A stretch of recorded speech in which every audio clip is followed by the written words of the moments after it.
Sometimes, if you can't find the information you need in a dictionary or in a book or on the internet, then it's time to ask a question. Asking a question is not hard when you learn how. Here, Brad is thinking to himself, I don't understand this word. He decides to ask a question. He thinks about who he will ask. Since it's a test, I'll ask the teacher. Then Brad decides, what should I say? Is this a good time? He waits until the teacher sees his hand raised and she calls on him. The teacher says, Brad, may I help you? Brad responds politely, yes, thank you.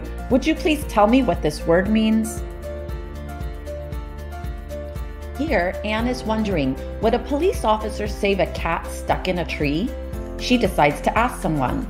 My dad is a police officer. I can ask him. Then Anne decides, what should I say? Is this a good time? She waits until her dad isn't busy. Her dad sees her and says, hi, Anne, what's going on? Anne responds, I have a question for you. Is this a good time? Here, Ethan is thinking to himself, I want to ask someone to teach me how to throw a football. Once he decides to ask a question, he thinks about who he will ask. I can ask Jason. He's on the football team. Then Ethan decides, what should I say? Is this a good time? He waits until Jason is free. When Jason sees Ethan, he says, hey dude, what's up?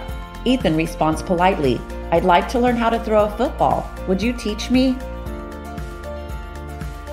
Here, Diana is thinking to herself, I'd like to ask someone to help me find a book about dogs.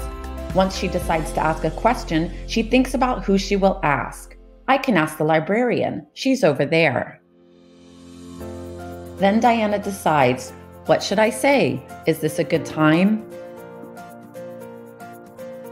She waits until the librarian isn't busy, and she walks over to her. When the librarian sees Diana, she says, hello, miss, may I help you? Diana responds politely, yes, please, thank you. Would you help me find a book about dogs? Let's review asking a question. Decide what you need to ask. Do you really need to ask this question, or can you find the answer on your own? Decide whom you will ask. The person you choose will depend on where you are. At school, you may choose a teacher or a classmate. Decide what to say. Remember to ask in a friendly way. Choose a good time. Choose a time when the other person is not busy or talking with someone else. Ask your question. Remember to thank the person who's answering your question.